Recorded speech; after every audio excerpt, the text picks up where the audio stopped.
this was a cool story. So, and I've told this before, but it was fantastic. So I'm at dinner with my wife and she's like, why are you on your phone? You're not like paying attention to me. Like, I'm not here. And I'm like, Yu Darvish just DM'd me and wanted to know Shane Bieber's knuckle curve grip and if I had any close-ups of it and to help learn it. And I'm like, I've got to help him because like it's Yu Darvish. Like, of course I'm going to do that. Yeah, and awesome. So he ended up doing that. He ended up learning it from a video I gave him, ended up throwing it, I think, the next outing and gave me a shout out in the press conference. He's like, where did you learn this? Yeah, like that's ridiculous. Well, but he's so talented. Like he's incredible.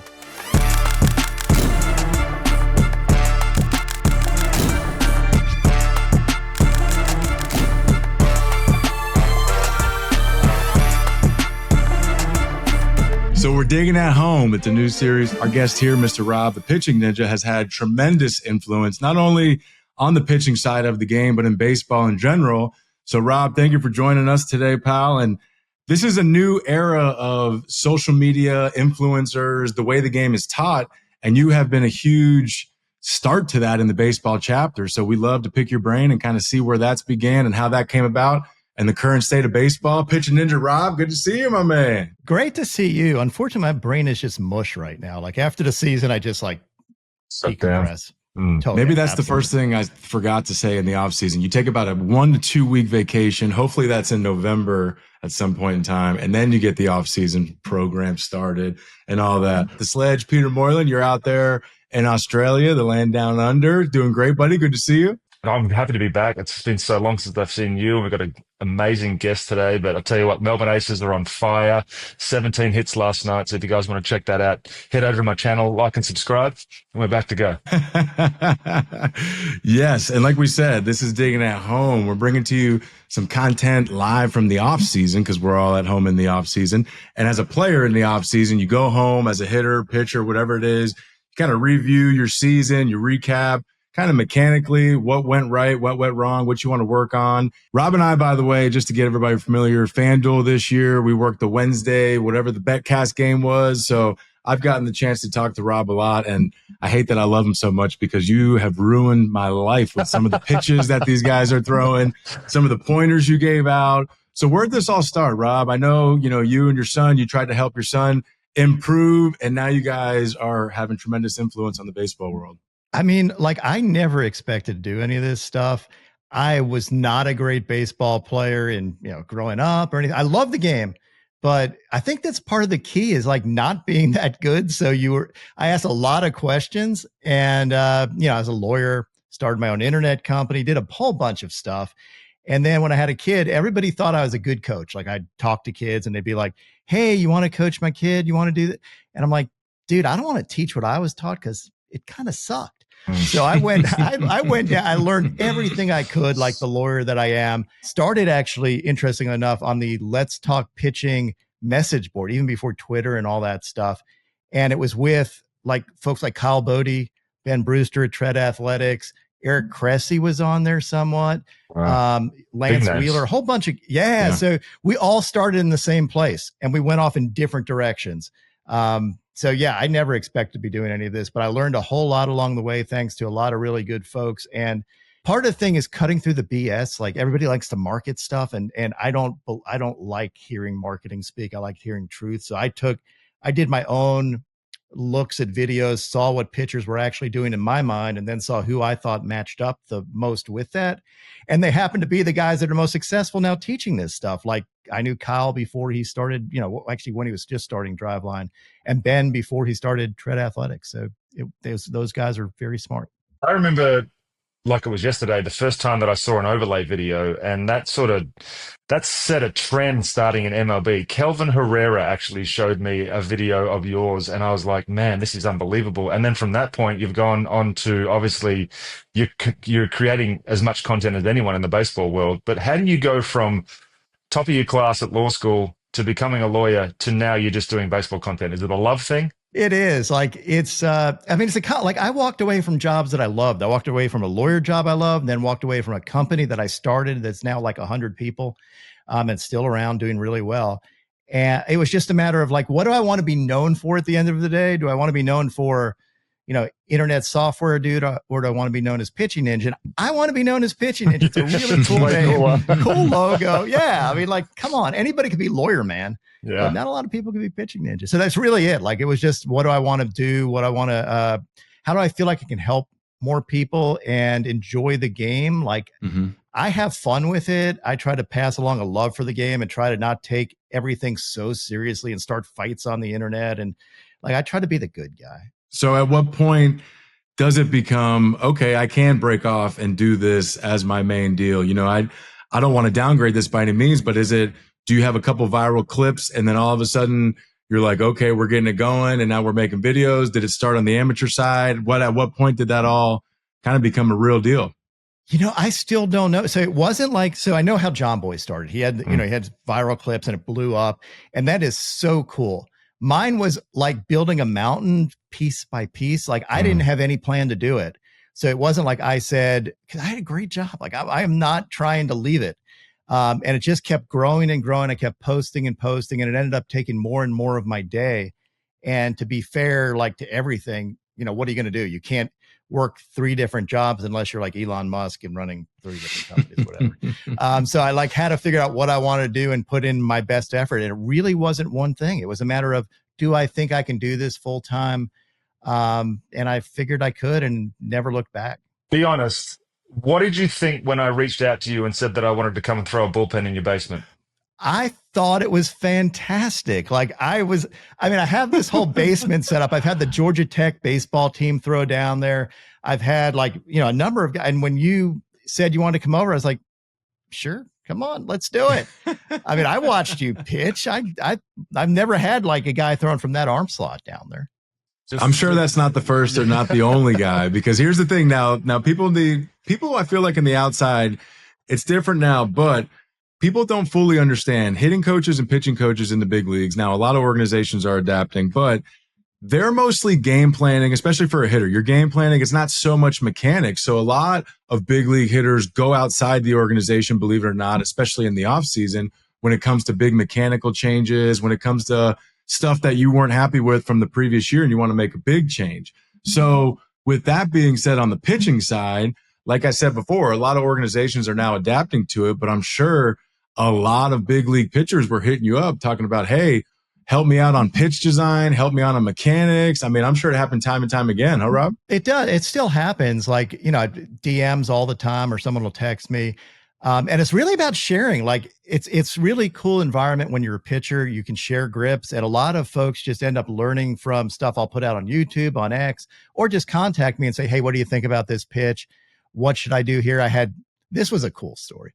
So, and I've told this before, but it was fantastic. So I'm at dinner with my wife, and she's like, why are you on your phone? You're not like paying attention to me. Like, I'm not here. I'm like, Yu Darvish just DM'd me and wanted to know Shane Bieber's knuckle curve grip, and if I had any close-ups of it, and to help learn it. And I'm like, I've got to help him because, like, it's Yu Darvish. Like, of course I'm going to do that. Yeah, and awesome. So he ended up doing that. He ended up learning it from a video I gave him, ended up throwing it, I think, the next outing, and gave me a shout out in the press conference. He's like, where'd you learn this?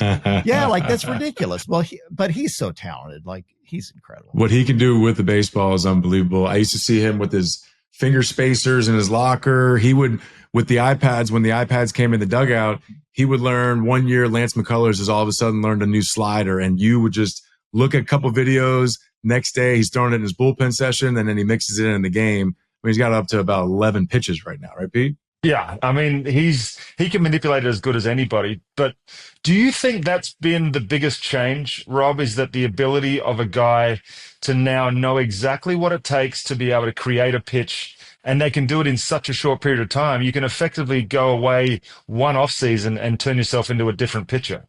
I mean, there's so many things now that have really advanced the game. That's definitely one of them. Like, you can learn, on your own. You don't have to listen to your coach. You don't see, I think there's a big hesitancy for players, and Haas brought that up earlier, like why pitchers and players go outside their organization. Like, especially pitchers, you may be slotted in for one role in the organization, and you're like, I'm better than this. I can do more. And they're like, nah, don't worry about it. You don't need that pitch. We want you as a lefty that's just going to get out lefties and just focus on your slider. and you want to learn more. So now you can do it. You can design pitches that fit within your arsenal that maybe you had you had a hole in your arsenal that you needed to fill with some other pitch. You wanted to attack hitters a different way. It could be a mechanical cue. It could be a mental game cue. There's so many different things, but there's always a little relationship with the team that maybe the team, they're usually out for your best interest, but sometimes they're not. Arbitration, salary, whatever it is, they're out for their best interest, but is that always aligned? Sometimes not. And as a pitcher, you've got to take control of your career. And I think that's why these guys do that. Yeah, and a big thing I noticed too, Rob, at the end of my career was the younger player now. I mean, you go through generations and generations, but the younger player, it almost seems like they speak a different language, a baseball language, so to speak. They need to know certain numbers. They need to know certain metrics because that's kind of how they came up. That's how they learned the game. And I think as a coach, you have to be well equipped with learning an old school style, learning the numbers, just knowing what all that stuff is, because at the end of the day, some of these younger players, that's all they know, and that's how they come up. So with the amateur level, especially on the pitching side, is the numbers, the rapsodos, and all of that, is that all being taught down there? And these pitchers are well aware of it at the high school level, I'm sure. Absolutely. So I felt I was on the cutting edge of some of that, like as a high school coach. I was coaching high school folks while I was doing the whole Twitter stuff, just to like put some of the stuff that I said into practice. And now after being at the cutting edge of it, I feel like it's so hard to keep up because pitchers absolutely from down to like high school, maybe even junior high, know what these numbers are. They're talking about IVB and all this stuff. And I'm like, this is awesome. Like they're speaking a whole nother language where before, I think there's a whole generation earlier where they just, you were just happy to see these little plots on a screen. Now they really understand it and know what they need to do to develop their arsenal. Pete, let me ask you one thing. You got coaching experience, especially out there in Australia where you are now. And one thing that I always loved when talking with Rob on Wednesday nights, he's super equipped with the information and can speak that, the metrics and all that. But at the same time, he preaches fundamental baseball, fundamental pitching. You have a spot to be on the field everywhere. Mm-hmm. How do you blend that for young guys, especially now, like I just said, the younger player, when they're just kind of wired a different way as a coach? How do you really blend, playing the game the right way along with the way they've been taught with all these numbers? So here's the beautiful thing about the game now is that a lot of these guys, like you said, they grow up through the game, they grow up learning the numbers and they grow up learning the metrics and what makes them effective. So they have the base information that they can go to and rely on. Whereas me, as a guy that relies more on feel and mechanics and what your mindset should be maybe when you're on the mound, as opposed to worrying about what those numbers are. Because in the end of the day, when you're out there, that iPad's not going to be behind you to be able to fix things. And the last thing you want is to rely on a pitching coach having to come in every single time and try to tell you what you're doing wrong and how to fix it. So they can be, your arm slots down a little bit lower than what it was because you can pick that up instantly. And that's something that I missed with the era that I played in, retiring in 2018. Metrics were coming in much, much more, but I didn't understand them. So I didn't know how to use them. And you give me a bunch of numbers and I just look at them and go, thanks very much. I'll still go back and rely on my old school videos. So that's been the biggest change. The instant fixes when things aren't going right, I think has been the biggest change for me. I was going to say, I think that's part of the reason when you came over, we were looking at the Rapsodo readings and stuff and trying to figure out what they meant and going, yeah, I thought that see, and that's what I love about you specifically. And actually the pitchers back in, there are guys that say, you don't need all this stuff. And then there are guys that said, I wish I had this back in my day and I want to learn it so I can speak the language and also use it for my advantage as a tool. And I thought that was fantastic that you were doing it. That's another reason why I thought it was great that you came over. I also want to echo what you said, because we tend to think of this game like pitchers are robots, and they're not. And we got to stop. Certainly not athletes. Certainly not athletes. I'll give you not robots. Certainly not athletes, but yeah. My man threw 100 though. Did you not, Peter? I did. I don't know if it was official. I think it was officially 98, but the scoreboard gun said 101, so I'm taking it. Yeah, I'll give you the 100 too. Boom.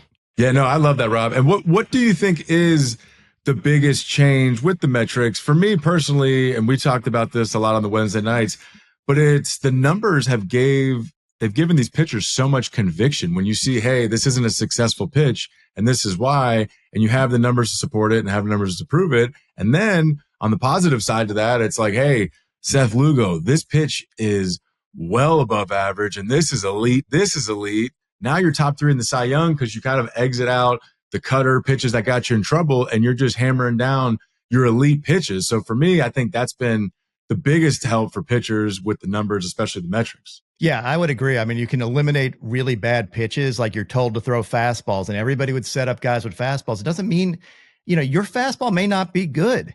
You may have to do something else. Maybe it's a matter of changing your arm slot. Maybe it's a matter of throwing your fastball less.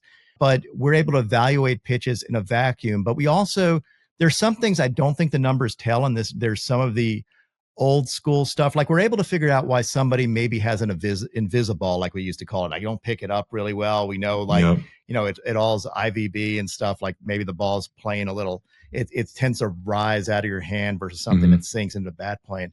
But there's other things like deceptive stuff. Like I don't think we're really good at knowing what deception is from an analytical standpoint or from being able to pick it up with cameras or anything like that.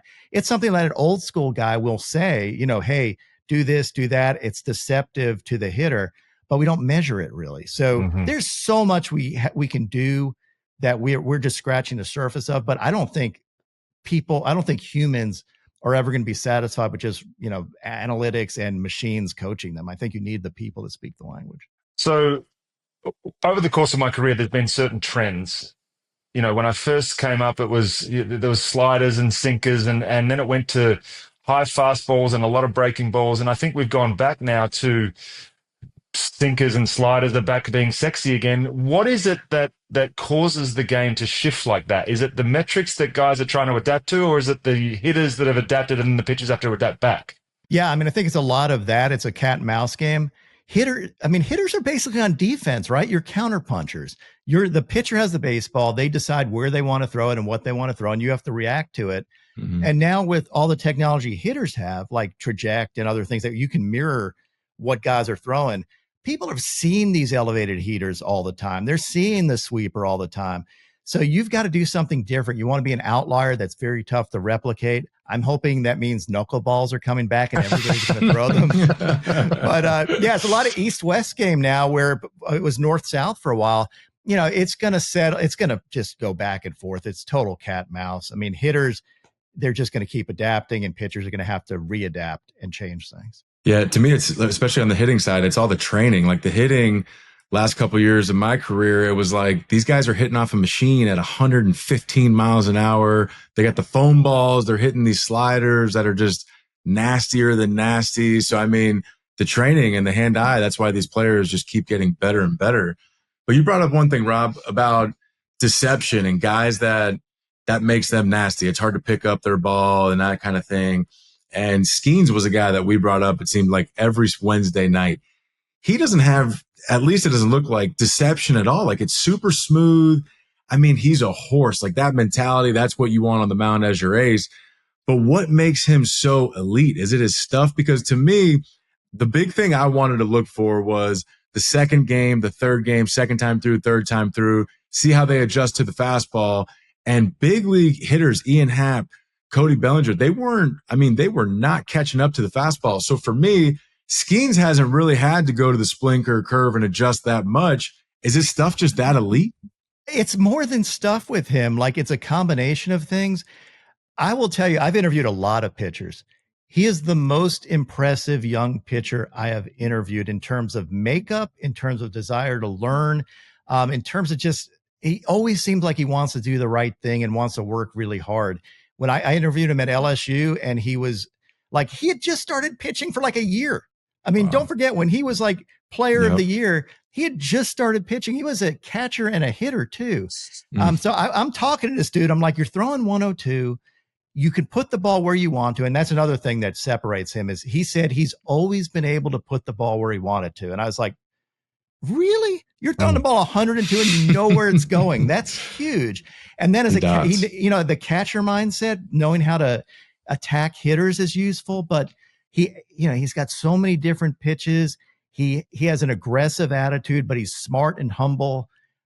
There's so much going for him. His arm slot's a little lower, which is fun, but I can't, you can't even put a finger on it other than the fact that that dude is the best prospect I've seen. And it's more than just his stuff. It's his entire makeup. I don't even think we've seen the best of him yet either. I think what we've seen is that I've seen videos of him just dicing people at LSU and, like you said, not missing a spot.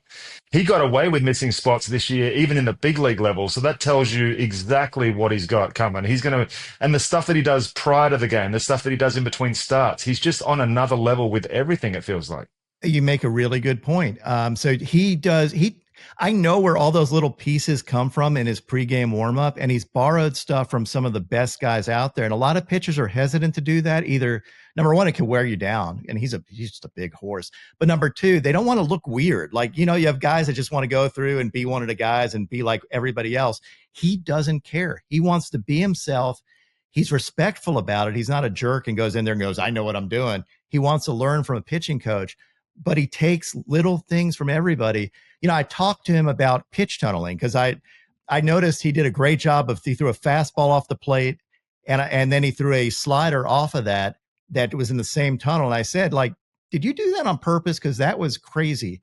And he said, yeah, I learned it from watching your tunneling videos. There's never a mistake you have if you use it. And I'm like, dude, you're freaking 22 years old. You're smarter than almost anybody out there. He's just so good. I feel like we're glazing him a little bit, but he freaking deserves it. He's ridiculous. And I think the fans have responded to it. He's like the most must-watch pitcher out there, I think. Guy's on a generational run right now, Rob. He's living a good life, buddy. He's living a better life than about 99.9% of us. The overlays Pete brought up, you brought up tunneling. For me, tunneling is what now pitchers have learned that just makes hitting that much more harder. And it's crazy to me, Rob. It really is. We always talk about certain things on X, whatever. We got to catch up a lot this season. For people to think that hitting isn't harder right now than what it was 10 years ago, 15 years ago is just beyond me. Not only the pitching, the shifts, the defenses are so good. I know the shifts are out, but that's what's happened in all that time. But anyways, the tunneling, the overlays that you've created, for people that don't know, tunneling is, just take a four-seam fastball and a curveball. Four-seam fastballs at the top, guys with the lead spin, they just throw the four seams at the top. So as a hitter, the curveball off of that, you need to see the curveball basically start above your head for it to be a strike. So that's where you're looking for it to start. And then guys with a splitter as well, it's north-south. If you see it start at your belt, it's going to drop. You see it go here, fastball. So that's the tunneling, that's the overlays. How did that all come about? Because the way you break that down just simplifies it and really shows the fan what tunneling is all about. Yeah, so I came up with that just by watching people complain about hitters. They're like, oh, this guy sucks. He swung at this thing. It was way off the plate. And I was trying to say, how can I show what a pitcher is trying to do? I originally did it before I had sophisticated software. I would draw a red circle. I called it a red circle of death to watch the balls go through that circle. I know Lance McCullers used to always love that. He's like, can you show my arsenal with that red circle on it? And I would do that for folks. And then I was like, wouldn't it be better if I overlaid them so I can show the consistency in mechanics as well as where the pitches are going, mostly to show hitters have sympathy for them. Now I find I think it was Lindsay Adler. Lindsay Adler said that same thing. She's like, I think Pitching Ninja is a hitting account in disguise. And I'm like, it might be. People don't yell at y'all anymore. They're like, oh yeah, he just tunneled that really well off his pitch. And I'm like, that's awesome. You guys are the best. You guys, hey, I will say every time you came on for one inning every Wednesday night. There was about 3-4 runs scored. The Pitching Ninja started a rally every time on that FanDuel betcast, buddy. Every single time. Rob, what you got with Pitching Ninja, it reminds me of a tight end university, what Kelsey, Greg Olson, George Kittle got. All the tight ends, all the pitchers. It's a community. And like you said, you guys share grips. You guys do all these different kind of things as pitchers to just continue to get better. What is next for Pitching Ninja? You've TV, media personality, influencer, baseball. You've done everything pretty much, man. You've been everywhere, which is awesome. Congratulations. But what's the ultimate goal for the Pitching Ninja? I don't have goals, my man. It's so bad to say. I really don't. I just try to grow on what I do every year. I get bored doing the same thing, so I try to do different things. But I usually wake up in the middle of the night, decide what I want to tweet the next day or put out there on YouTube the next day or whatever. And it's consummate freedom to do whatever I want. So I don't have a master plan of any of this other than to keep getting better at what I do. You know, if it's a matter of doing more videos, like YouTube videos, I always want to grow that platform. You know, I think we mentioned off air that I was writing a couple of books. Like I've one I'm working on in Japan and one in doesn't have goals here. No. Yeah. Just writing a book. Yeah, doesn't have goals though, but he's just writing a book. I never thought I was going to do that. Like it's not a goal I ever had, but like if someone says, "Hey, have you ever thought about writing a book?" I'm like, "No, but I'll do it." Like I don't know, why not? Can you give us a preview? What's the book going to be about? It's going to be about, well, some heavy hitters in this book. There are some heavy hitters in this book. As a matter of fact, I've asked one of them on this call for some feedback on, yeah, maybe I did. But it's really about the rise of the technology and data revolution in baseball. And basically, does it make pitchers now unhittable? That's one of the things. I'm going through each development, like from the history of baseball, from the start of it to today, and showing really, instead of the technology, I am focusing on somewhat on that, but more the people involved in growing the game and how so many of them had nothing to do with baseball. Like there's so much, you know, it's like Barton Smith, for example, you know, science dude. He invented or discovered, he didn't invent it. He discovered the seam shifted wake, which is why baseballs move whole sort, like why the sweeper is a big pitch now. Like we've been playing baseball for how long, and we just realized that the seams could be used to make the baseball move in all these other ways. Like that's crazy. And he wasn't a baseball guy. He just was a scientist that said, oh, this is why these pitchers are doing that. Guys like Kyle Bodie, I'd mentioned. So Ben Brewster, there were some really smart guys that, you know, weren't these major league baseball players that have really made the game what it is today. And, you know, it's kind of cool. Like you have a bunch of outside engineering minded dudes or just science, you know, whatever it is that have changed the game. So it's kind of giving those guys some credit and showing how it's all lifted up pitching and also whether hitters can ever catch up. And I mean, I feel bad for hitters right now. Buddy, I got out just in time, man, because it is not getting easier. No. I mean, even like you're saying, all these guys that are aware of how the body works, how the body moves, how to get the most out of your body. And that's what a lot of these guys have figured out on the pitching side. And like you said, hitting is reaction. So it's like, man, like as the stuff gets better, we have to up the training. But at the end of the day, there's certain pitches that just the human eye can't catch up with. And that's kind of where it's gotten, like with these Paul Skenes, with these type of stuff that these guys are featuring now. It's insane. I mean, we saw a 100.5 mile an hour fastball last year too, which was like, I mean, yeah, right. Like, what do you do? The splinker's the one that's getting me, dude. These 97, 98 mile an hour splinkers now are out of control. Rob, Pete mentioned the trends. What is the new trend this year? Is there a trend, or is it just to kind of use the numbers to identify thyself, to eliminate your bad pitches, or what's going to be the new thing?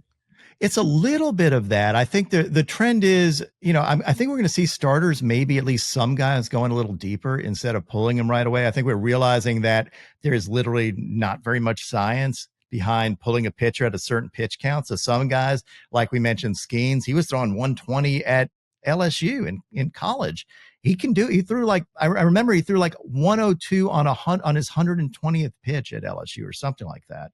So there are guys that can do it. There are guys that can't. We're going to be able to separate that and stop being so focused on hitting, you know, you hit a certain number, you're out of the game. You also may see even more splitters. Like that's the pitch that I'm seeing being developed a lot more. You have folks in Japan. Oh, man. Right, exactly. Sasaki, we got to talk about him. Oh yeah. Well. So in the U.S. we stopped throwing splitters for so long because we thought it hurt your arm. Yep.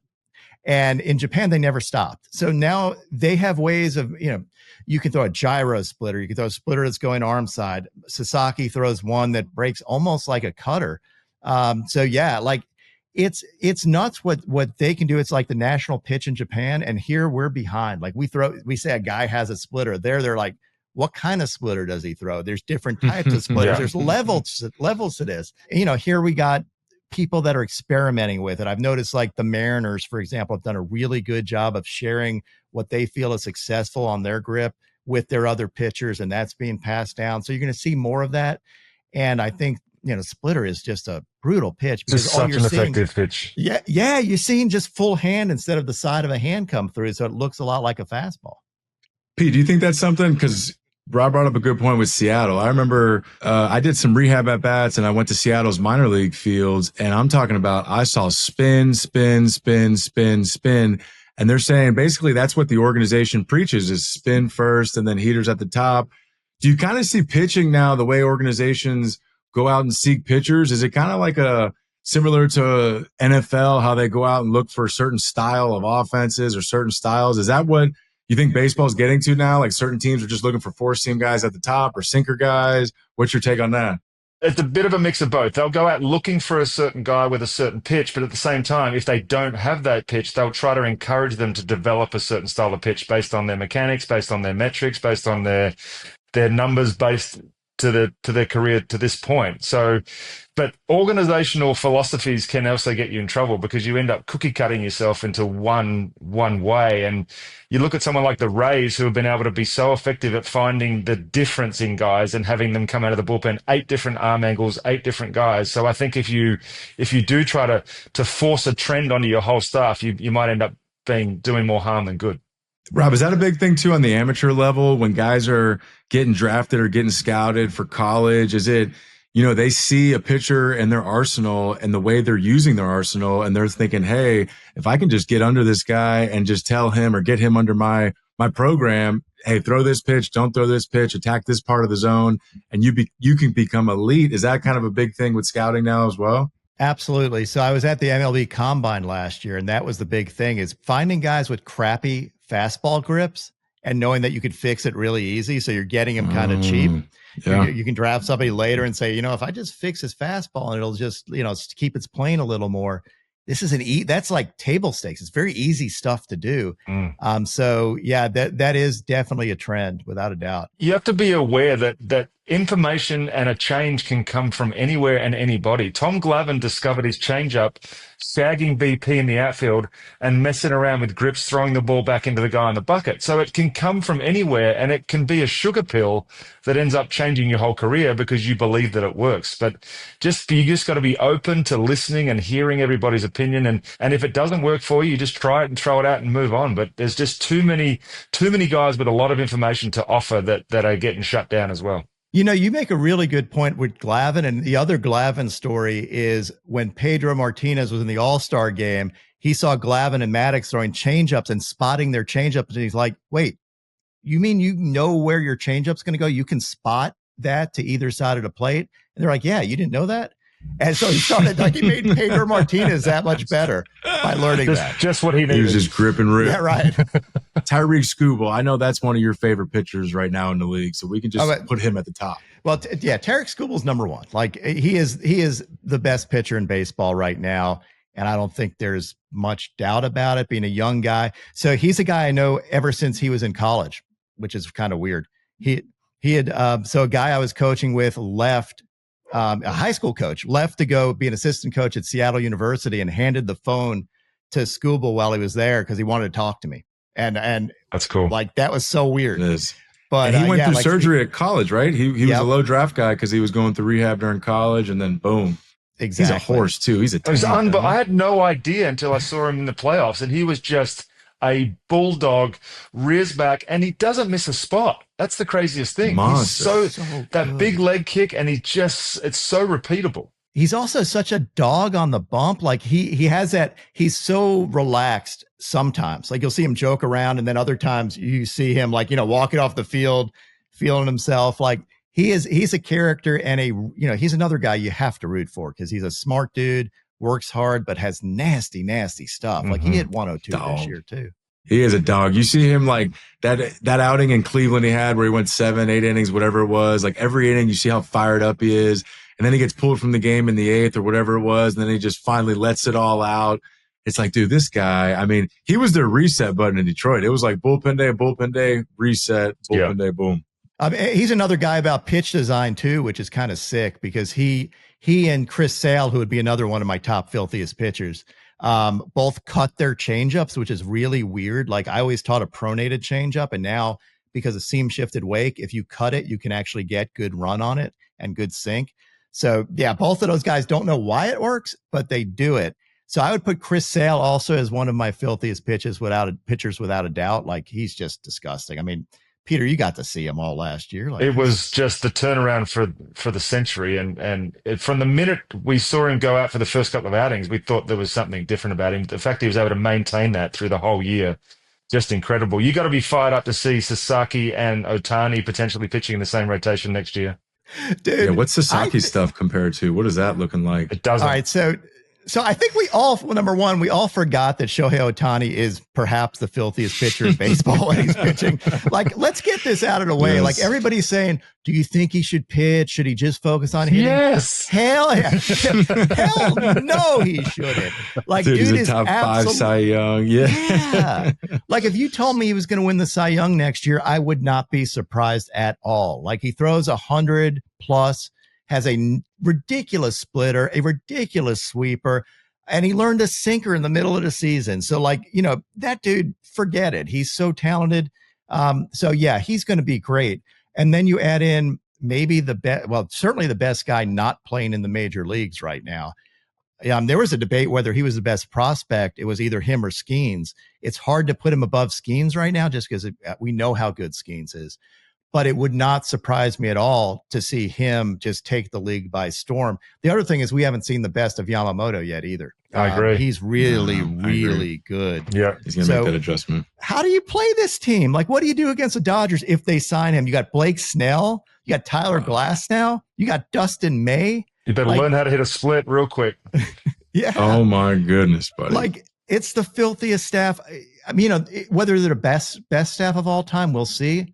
But it's definitely the filthiest staff of all time. They're probably going to lead the majors, maybe all time, in K per 9. Like, it would not surprise me to see just ridiculous numbers. If you show up and you're facing a fifth starter and it's Dustin May throwing 103 with 21 inches of movement, like, come on now. The nastiest stuff ever. That Dustin May, he is... Wow. Right. And we're talking about him being the 5th starter and potentially what's your 6th starter? Clayton Kershaw? Oh, well, dang it. Or Bryce Miller. Teams should get the golden at bat rule just going into LA. LA doesn't get it. Teams get it going into LA. Yes. Every spot in the lineup should be a golden at bat. Like, that's the only way to combat this. I know. Okay, Rob, last one we'll get you with give us your Mount Rushmore of starting pitchers. And I know there's one guy is it Roger Clemens or Pedro who you really, really want to get on your podcast and you've been wanting to talk to? Yeah, well, it's definitely Pedro because Pedro is number 1 on my Mount Rushmore. Like, that is the dude. And I haven't talked to him. I don't know why. Like, Pedro, come on. Come on, Pedro. Come on, Pedro. You got to set that up. Come on, Pedro. Yeah, come on, Pedro. Mount Rushmore. So I can't do it without Greg Maddux. Like, he is the guy. I think I have a little bobblehead of him back here. Between Greg Maddux and Pedro, it depends what day it is. Yeah. The rest of the guys, like, I am definitely Randy Johnson, big unit. Mm-hmm. Absolutely. Right. Like, nobody likes hitting that dude. That's the mullet. Yeah. Yeah. Full mullet. Got to have the mullet on there. Yeah, totally. And then we're like, I love Tom Seaver, just the old school, drop and drive, nasty stuff. And I think we forget how good he was because he didn't have the strikeout totals that someone like Nolan Ryan had, but, absolutely filthy.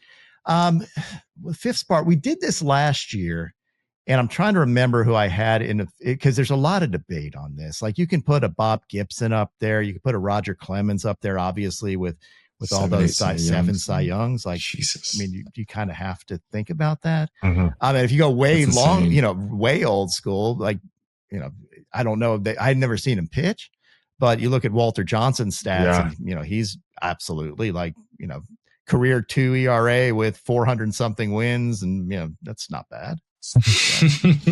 Real quick again, Rob, I know I've asked you this a couple of times, but Class A, getting into the Cy Young conversation, what is the most important stat you look at for pitching? Because ERA is it's debatable if that really tells the full story or not. Yeah. So for me, it's things like I look at how slugging against is one of the things I look at, but also things like whiff rate. I love whiffs. It's probably because I'm biased because it makes the best videos. Like, I don't like pitching to contacts. Come on, Rob. other than with Peter Moylan, I mean, he's obviously, you can't help but love Peter Moylan. Dude, I'm sorry to cut you off, but I feel like we haven't heard the full story of Pete went to your house and threw a bullpen. When did this all go down? He did. It was a few years ago. Yeah, Pete hasn't said anything. Come on, buddy. What's right the deal after here? I retired, right, I was like, okay, what am I going to do? I knew analytics was coming, and I knew that I'd just spent 2 years in the game without really understanding it, which was probably my fault. And I wanted to know what the hell everyone was talking about. And Rob was the #1 guy out there who was making this content. I'm like, I've just got to reach out and see if he'll let me throw a bullpen on a Rapsodo, get the numbers, work out why they are what they are, and then try to figure out what could make me better if I ever was to come back. But he was so accepting of me and just said, yeah, man, come over. So I drove to his house, went to his basement, threw a bullpen, we checked the numbers, and I started to learn from that point. Yeah. So to fill out the story, I have my basement is about 75 feet long and about 40 feet wide. I have a basketball hoop down there that's not full height, but then a real regulation size mound, and I had a Rapsodo down there. So Peter came over, and the only thing is there was a weight set right near you, and you had that your release. I was so worried you're going to bang your head on the barbells and just tear it up. I was retired by that point. It wouldn't have mattered. Rob, there's your goal right there, buddy. We got out there somewhere. We create a pitching ninja Thunderdome, dude. Guys go in there, throw bullpens in the off season. It's the boys club. You know what I mean? Absolutely. Rob, you're the man, dude. I had a lot of fun. I really enjoyed our conversations every Wednesday this past season with the FanDuel Betcast. I hope we do it again. This was a blast, man. Pete, was not aware you and Rob knew each other. I knew you talked online, but it's always fun to talk pitching. It's always fun to pick your brain. Do not love what you did for my career, but I love what you're doing for baseball, buddy. In the content world, you've really started something that's pretty fucking cool, bud. Well, you knew he knew me, grabbed my butt at the All-Star game. That's right. Everyone. He does that all the time, That's Rob. just my intro. He does that all the What are you talking about?